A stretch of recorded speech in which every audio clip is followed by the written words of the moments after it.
इसका फॉर्मूला तो मैंने शायद लिखा था, एंगुलर से क्या लिखा था? Change in angular velocity upon change in time.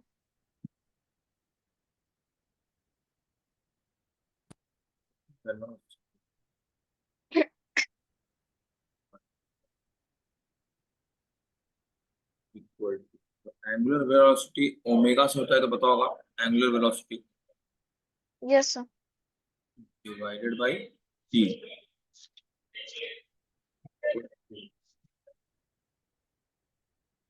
इसको हम लोग 2 पाई डिवाइडेड बाय टी भी बोलते हैं। Omega is equal to 2 pi by T, ये पता है। Yes sir. उसको बस रिप्लेस कर देना है।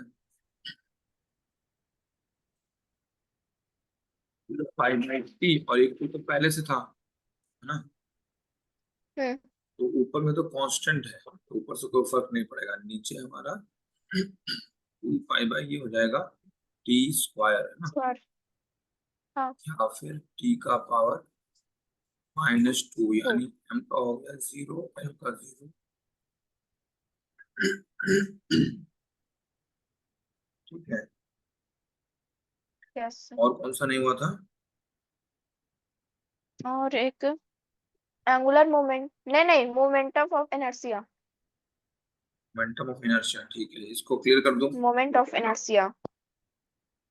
इसको क्लियर नो कर दूं? सर, रुकिए।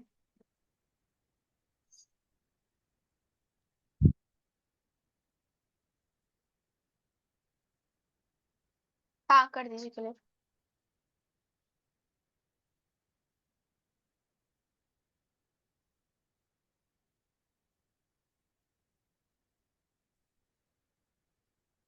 मोमेंट ऑफ इनर्शिया, इसका क्या फॉर्मूला होता है, लिखा था? Angular momentum upon angular velocity. Moment of inertia mass into distance square. ये नहीं पता, ये वाला? ये पता है। अब तो हो ही जाएगा। मास और डिस्टेंस दोनों आ गया ना, यही दोनों में चाहिए ना। Yes sir. मास का तो m हो गया, और डिस्टेंस स्क्वायर यानी l स्क्वायर। ठीक है, नहीं है तो 0 ले देंगे, बस, है ना? हम्म। क्या समझ में आया? Yes sir. Okay. Gravitational constant g, ये वाला पढ़ा है कि नहीं? ग्रेविटेशनल कांस्टेंट, ये बहुत कॉमन है, ये आता है याद। ग्रेविटेशनल कांस्टेंट g, ये किसी इक्वेशन में पढ़ा है? Yes sir. कौन सा? Yes sir. कौन सा इक्वेशन? ग्रेविटी में। इक्वेशन कौन सा लगाएंगे? फॉर्मूला कोई पढ़ा है यस सर। क्या? F is equal to G into M1 into M2 upon R square। हाँ, तो निकल निकालो।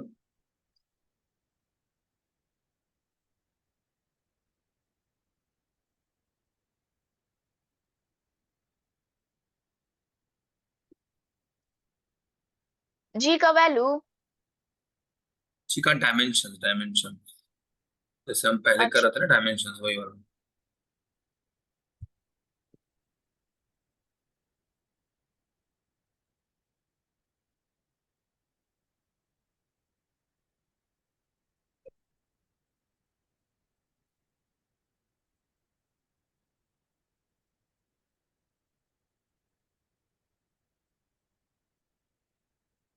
M का पावर -1,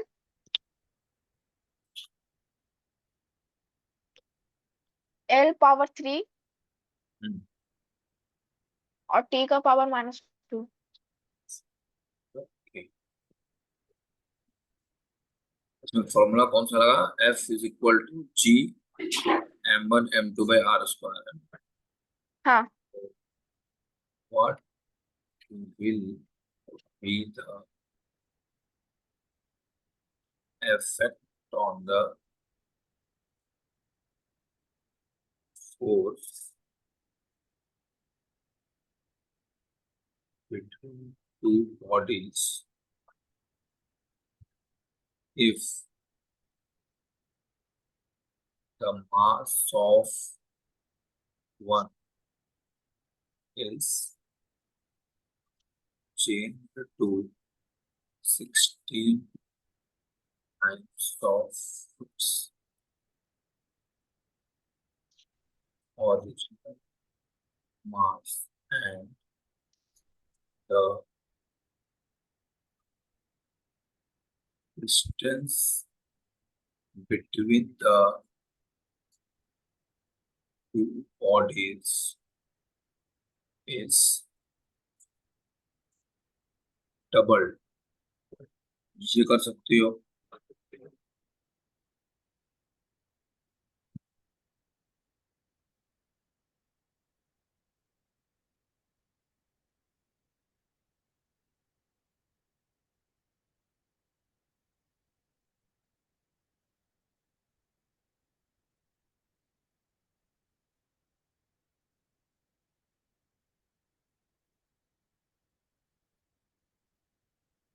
क्वेश्चन समझ में आया? कर रहे सर। ओके।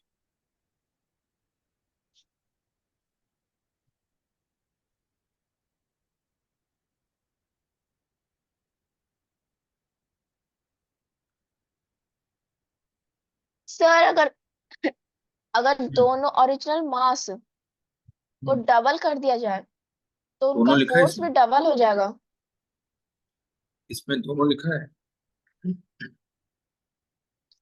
पहला बात लिखा हुआ है ना कि अगर एक ऑब्जेक्ट का मास को, हाँ, मतलब एक ऑब्जेक्ट दोनों का डबल नहीं कर रहे ना। इफ नहीं mass the of, mass of, तो फोर्स भी डबल हो जाएगा। हमारा फाइनल आंसर यही है ना? चाहे आप ही एक बार इसको बता दीजिए। इस टाइप का क्वेश्चन बहुत कॉमन है, इसलिए मैं पूछ रहा हूँ, क्योंकि ये अभी यहाँ पे दिया हुआ नहीं है, पर आता रहता है। F is equal to G M one M two by R square, तो हो गया एफ ओरिजिनल जो पहले था, है ना? हाँ। तो एफ यहाँ मैं लिख देता हूँ ओ ओरिजिनल वाला, ठीक है। अब करते हैं एफ न्यू वाला, एन इक्वल टू, तो जी तो कांस्टेंट है, वैसे ही रहेगा। m1 जो है that is change to 16 m1, है ना? दो बॉडी थे यहाँ यहाँ, हम्म ये मान लो डिस्टेंस था उसमें r, ये m1 था और ये वाला m2 था। इसके बाद क्या हो गया, ये 16 m1 हो गया और ये m2 ही रहा, केवल किसी एक को हम चेंज कर रहे हैं ना। तो यहाँ पे क्या हो जाएगा, yes g sir. Into 16 m1 into m2, बाकी सब तो सेम है, डिवाइडेड बाई, एंड क्या लिखा है, the distance between the two bodies is doubled, यानी r हमारा क्या हो गया इसमें 2r, है ना? 2r, यहाँ यस पे सर। 2r का होल स्क्वायर होगा, पहले r का स्क्वायर था, अब डिस्टेंस है 2r, 2r का होल स्क्वायर, है ना? क्योंकि ये क्या होता है, r is hmm the distance between them, जितना भी डिस्टेंस है। अब ऊपर क्या हो गया, g m1 m2 by r square, इसको अलग लिख लो। अब ऊपर क्या बच गया और एक्स्ट्रा 16, नीचे क्या बच गया 4, है ना? 4 4 जा 16, तो g m1 m2 by r square था, ये क्या था, f ओरिजिनल वाला, है ना? Yes F sir. ओ, और बाकी एक्स्ट्रा क्या आ गया 4, यानी the force between two bodies will be 4 times of the original one, यानी इसका 4 गुना फोर्स इन दोनों के बीच में पड़ जाएगा। और वैसे भी लॉजिकली फोर्स जो है हमारा वो डायरेक्टली प्रोपोर्शनल है मास के, और इनवर्सली प्रोपोर्शनल है रेडियस के, रेडियस का स्क्वायर है, तो देखना है किस ढंग से फर्क पड़ेगा। ठीक है, समझ में आ गया? हम्म तो ऐसा एक और क्वेश्चन तो कर लोगे। Yes sir. If mass of one, if mass of लिख लो यहाँ पे ईच, ठीक है, is changed to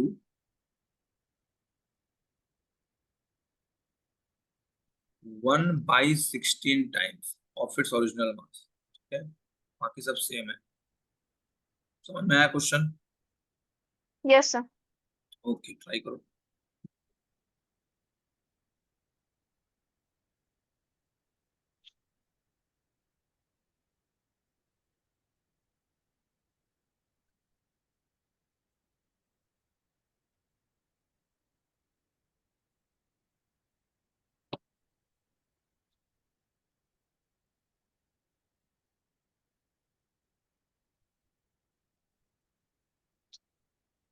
sir second question में कितना था मास, 1/16 ना? हाँ 1/16 times of its original mass, हर एक mass each of is this change to 1/16 times of its original mass, है ना। मतलब दोनों मास हमने चेंज कर दिया इस बार, और दोनों को कितना कर दिया, अगर m1 था तो नया वाला कितना हो जाएगा, 1/16 m। m1/16 या 1/16 m1, है ना। m2 का हो जाएगा यस सर। 1/16 m2।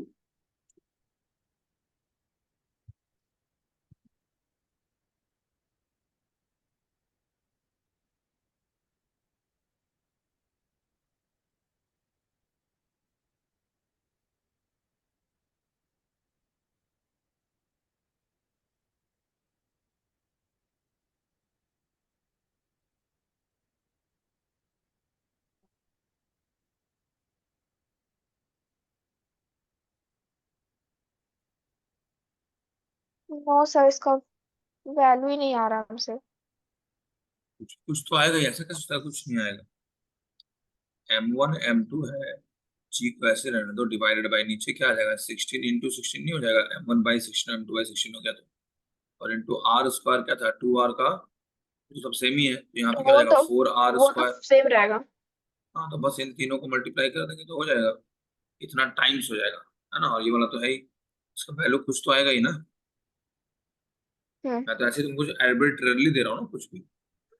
ये बस लॉजिक समझने के लिए और कुछ नहीं। ठीक है, ओके, इसको मैं क्लियर कर रहा हूँ।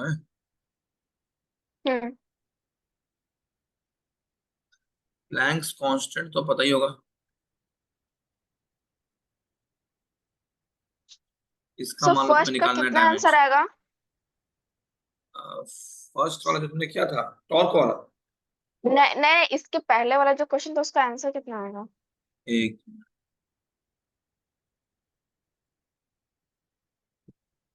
जो पहले मैंने क्वेश्चन दिया था उसका कितना आया था, मैंने बताया था ना कितना, 4 टाइम्स, 4 है ना, 4 × g और × m1 m2/r²।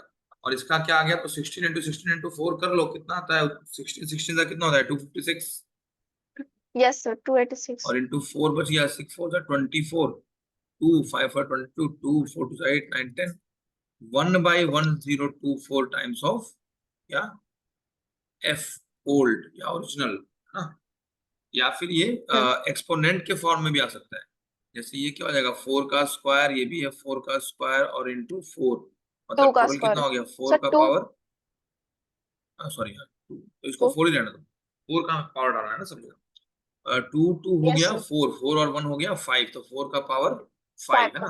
5। हमारे क्वेश्चन में ऐसा भी दे सकता है, दिस मच टाइम्स ऑफ, यहाँ पे क्या लिख देगा, f0, है ना, या एफ ओरिजिनल जो भी है, 1/4 का पावर 5 लिख देगा, 1/3 का पावर 4, इस टाइप 4 ऑप्शन दे दिया मान लो, तो पता होना चाहिए कि मेरा क्या आंसर आ सकता है ना। ठीक है, हम्म।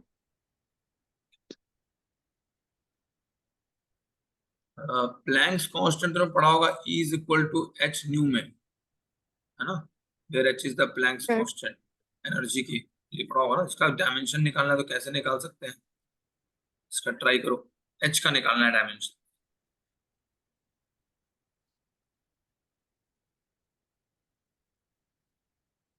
तो एच क्या हो जाएगा, E/न्यू, इसका ट्राई करो।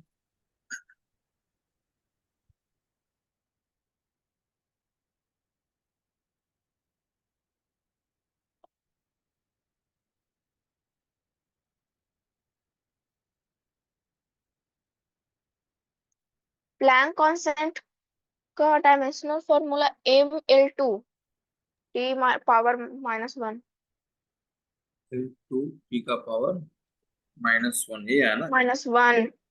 हाँ हाँ ठीक है, मैंने वही लिखा है माइनस, ओके।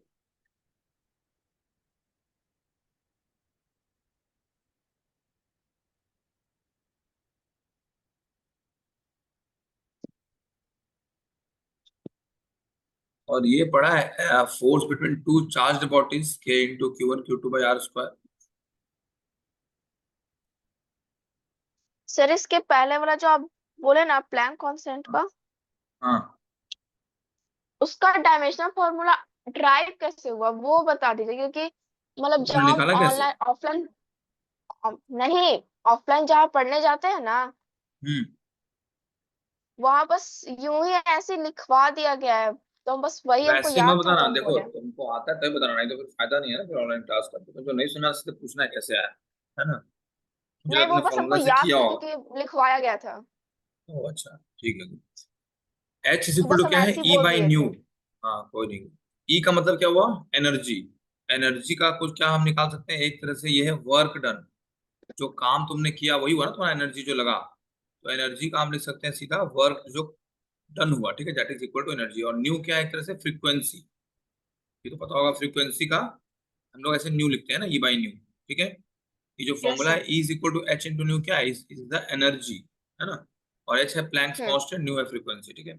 तो वर्क डन जो होता है that is also equal to force into distance. तुमने किसी बक्से में धक्का लगाया तो आगे गया तो क्या हुआ, फोर्स भी लगा, थोड़ा डिस्टेंस ट्रेवल भी हुआ, हम्म। उससे हम निकालते हैं टोटल काम कितना हुआ, है ना।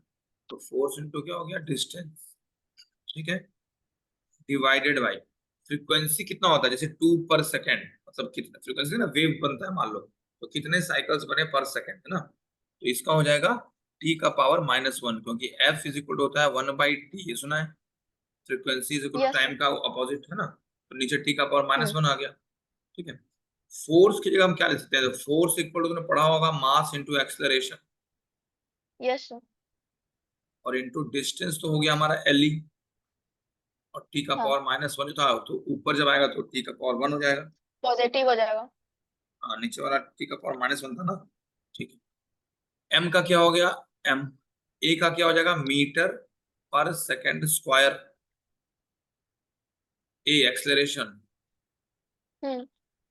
मीटर पर सेकंड स्क्वायर हो गया ना, मीटर का हो गया एल, और पर सेकंड स्क्वायर का हो गया टी का पावर -2, सेकंड टाइम हो गया ना। और क्या बचा वो भी लिख देंगे, यस एल सर। टी का पावर 1।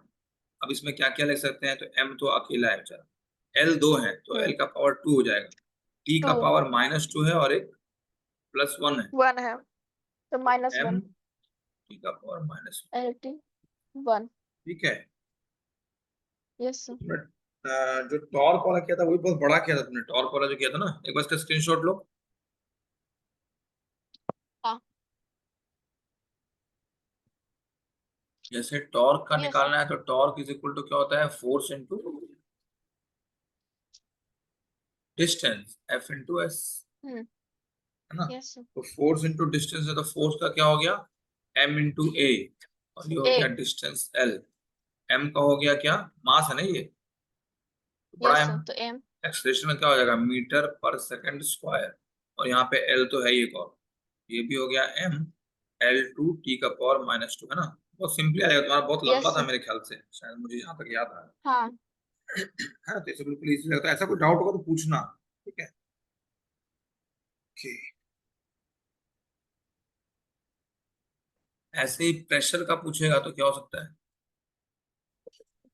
प्रेशर इक्वल टू क्या होता है फॉर्मूला, एक minute sir. Pressure applied pressure, force by area. Force by area sir. तो फिर तुमने बताया क्या, अब इसका क्या होगा बताओ। सॉल्व कर रहे थे। करो।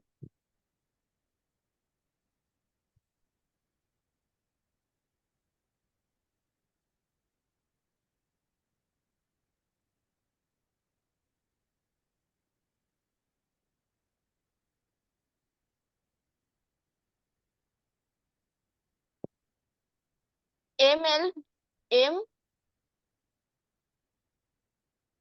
एल का पावर -1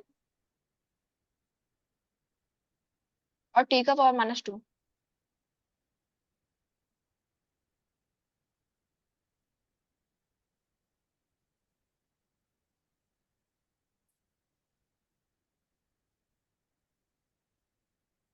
हाँ बिल्कुल सही है। और प्रेशर का क्या होता है यूनिट, पास्कल सर। और इस फॉर्मूले से क्या आ जाएगा उसका यूनिट, मतलब हम समझे नहीं। जैसे एक तो पास्कल होता है, मान लो पास्कल नहीं लेना है, हमें फोर्स और हम्म। एरिया के रेस्पेक्ट में लिखना है ना। एक तरह से हम्म। 1 पास्कल इक्वल टू, तो यहाँ फोर्स का क्या यूनिट होता है बताया, फोर्स का, फोर्स का फोर्स का मतलब ऐसा यूनिट, यूनिट। हाँ न्यूटन। न्यूटन, और नीचे क्या है, एरिया का क्या हो जाएगा, एरिया। एरिया का यूनिट। एरिया का तो वही कोई होगा। भी एरिया निकालोगे तो किस में निकलेगा, स्क्वायर का मान लो एरिया निकालना है, 10 और 10 दिया है साइड्स, उसका एरिया क्या हो गया, तो वो स्क्वायर में निकलेगा। स्क्वायर किसका, ऐसा जिस यूनिट में, यूनिट में दिया रहेगा। ऐसे नहीं लिखते हम यहाँ, मीटर स्क्वायर, ऐसा यूनिट में मीटर ही होता है ना, सेंटीमीटर स्क्वायर तो नहीं होगा। हाँ। तो ऊपर न्यूटन हो गया और नीचे मीटर स्क्वायर हो गया, तो बस ये हो गया इसका प्रेशर का यूनिट। तो अगर हमें पास्कल जैसे लिखते हैं, अगर मान लो पास्कल ने अगर इस फॉर्म में दिया है, तो न्यूटन पर मीटर स्क्वायर, ठीक है। तो ऐसे तो किसी हम्म। भी का भी आराम से तुम डिराइव कर सकते हो, ऊपर क्या है और नीचे क्या है, फोर्स का हो गया न्यूटन और एरिया का हो गया मीटर स्क्वायर, है ना, ऐसा यूनिट। एक मतलब ये है ना, मीटर इंटू हाँ। मीटर।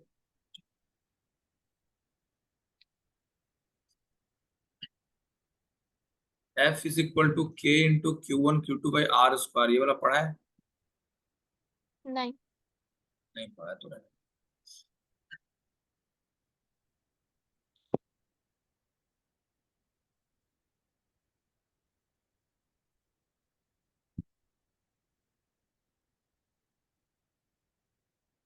ठीक है, इसको आप प्रैक्टिस कर सकते हो, और तुम्हारा वो सब दिया, फिर एरर्स इन मेजरमेंट दिया होगा, सिग्निफिकेंट फिगर्स पढ़ाया तुम्हें, यस सर। Significant figures. और भी बहुत है, और rules for arithmetic operation with significant figures. हाँ वो भी करेंगे, ठीक है। 425.2 मीटर, इसको हम बोलते हैं मेजरमेंट वैल्यू, मेजरमेंट लिख देता हूँ मैं केवल। रिप्रेजेंटेशन, तुम्हें स्टैंडर्ड फॉर्म में रिप्रेजेंट करना आता होगा, यस सर। कैसे लिखेंगे इसको स्टैंडर्ड फॉर्म,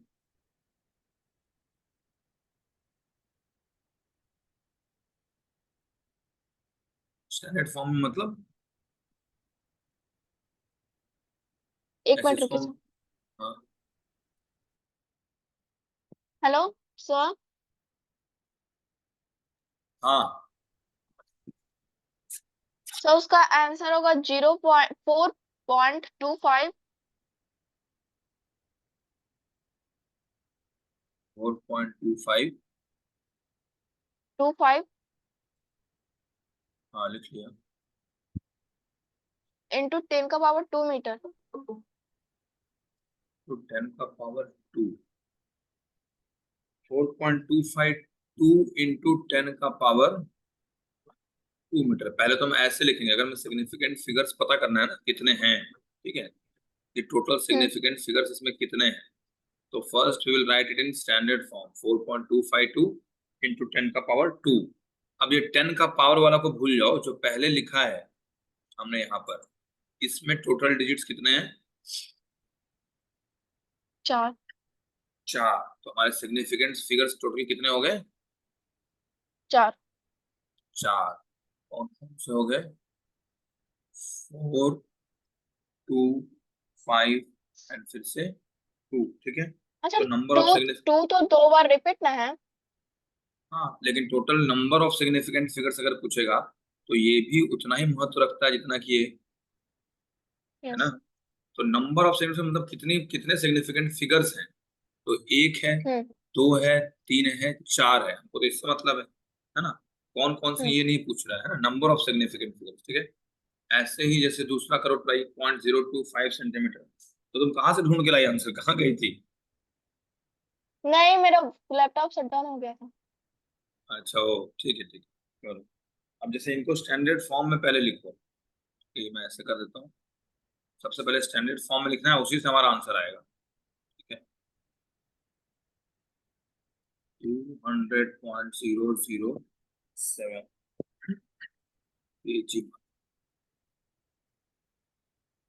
345 0.0780 ग्राम,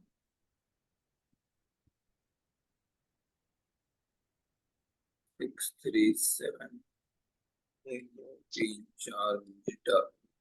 पहले एक बताना फिर अगला करो।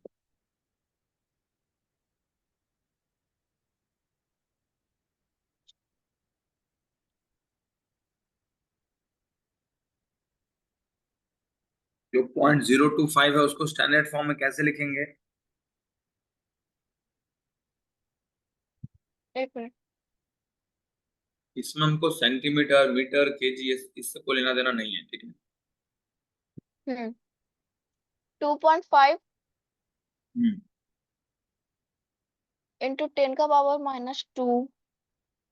हाँ लेकिन बहुत देर में आया, तो इसमें 2 और 5 कर रहे कितने, थे दो हो सर। गए ना? हाँ, हाँ 2 और 5 है ना। ठीक है, अगला वाला बताओ। इसमें ज्यादा कुछ नहीं करना है, देखो मैं बता दूं एक करके। जैसे 200.007 है ना, सबसे पहले हम डेसिमल के पहले हम्म एक नंबर ले लेंगे, फिर 2 पॉइंट के बाद जो जो लिखा है सब वैसे ही उतार देंगे, ठीक है? इंटू 10 का पावर लिख देंगे। हम्म अब गिनेंगे कितना होना चाहिए कि मेरा पॉइंट जो है ये यहाँ पहुंच पाए, है ना? तो कितने से मल्टीप्लाई करेंगे कि हम्म, पॉइंट 2 के बाद आ जाएगा 100, मतलब 10 का स्क्वायर। हाँ यहाँ लाना है ना पॉइंट, पॉइंट यही था ना हमारा एक्चुअली यहाँ पर।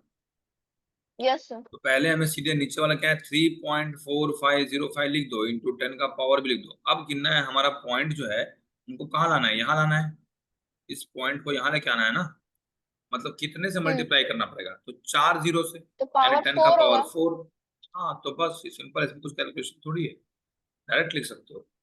अब जो भी हमारा 10 का पावर वाला भूल जाओ, बाकी जितना भी बच रहा है उसको काउंट कर लेना है ना? 1 2 3 4 5 6, तो यहाँ पे लिख देंगे अ, अच्छा 6 सिग्निफिकेंट फिगर टोटल है ना? और उसके बाद लिख यस सकते सर। हो 2 0 और 7, क्या क्या है। ऐसे ही नीचे वाले में कितना हो गया, 1 2 3 4 5, तो 5 सिग्निफिकेंट फिगर हो गए, है ना? कौन कौन हम्म सा है, तो 3 4 5 0 जो भी। ऐसे ही ये वाला बताओ, 0.0780 वाला क्या लिखेंगे पहले हम लोग? पर वो तो पहले से ही पॉइंट सबसे आगे है। हमको हमेशा पॉइंट के पहले एक डिजिट रखना है, वो होता है स्टैंडर्ड फॉर्म। हम्म तो यहाँ पे 0 0 नहीं रख सकते, हमें क्या रखना पड़ेगा, 7। तो यहाँ पे 7 पॉइंट, हाँ 7.80 80। इंटू 10 का पावर कितना लेंगे कि हमारा पॉइंट 2 बार लेफ्ट चला जाए, तो 10 का तो पावर। माइनस में ना लेंगे। हाँ, और 2 बार लेफ्ट जाना है तो -2। 2। तो अब कितने सिग्निफिकेंट फोर हो गए, 3। तो स्टैंडर्ड फॉर्म में लिखने का मतलब ये है कि डेसिमल के पहले हमारा एक डिजिट होना चाहिए, होना चाहिए। ठीक है? वो 0 नहीं हो सकता, ठीक है?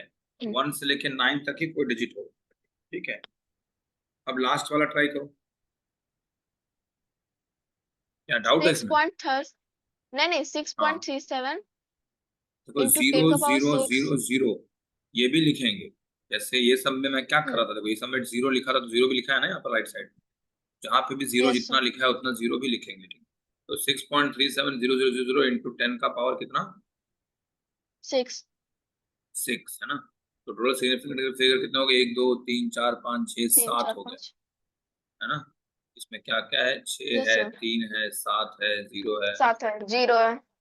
तो तुम्हें इस टाइप का बुक में भी दिया होगा, उसका प्रैक्टिस करना। और अब मेरे, अच्छा क्या क्या बचा है, एक तो एरर वाला बच गया ना, खाली एरर्स निकालना, परसेंटेज एरर, मीन एरर, यही सब है ना? Mean absolute error, relative error. और कोई टॉपिक बचा है तुम्हारे बुक में, देखो मेरे ख्याल से यही नहीं, टॉपिक बचे हैं। डायमेंशनल फॉर्मूला तो हो चुका है। हाँ, डायमेंशन हो गया, तो खाली एरर वाला ही बचा ना, एरर निकालना। हाँ, तो और वो एक चेकिंग द डायमेंशनल करेक्टिसी। करेक्टिविटी, तो वो तो सेम ही हो गया डायमेंशन वाला।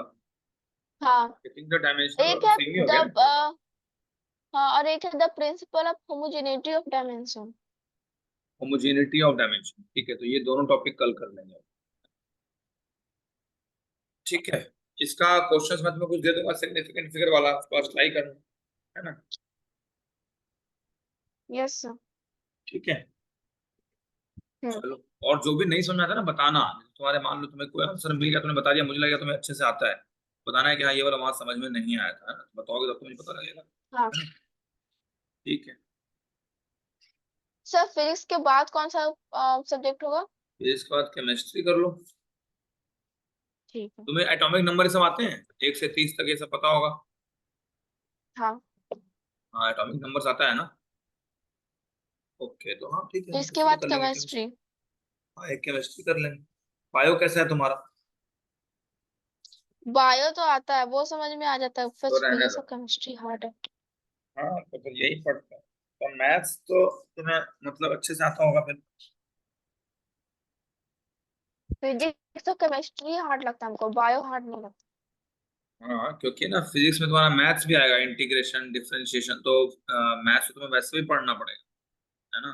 हाँ। अगर फिजिक्स में तुम्हें नीट वीट का तैयारी करना है तो उसमें इंटीग्रेशन डिफरेंशिएशन, तो उसमें तुम्हें मैथ्स ऑटोमेटिकली आ जाएगा। ठीक है। ठीक है, तो केमिस्ट्री कर लेंगे नेक्स्ट क्लास में, है ना। हम्म। ओके।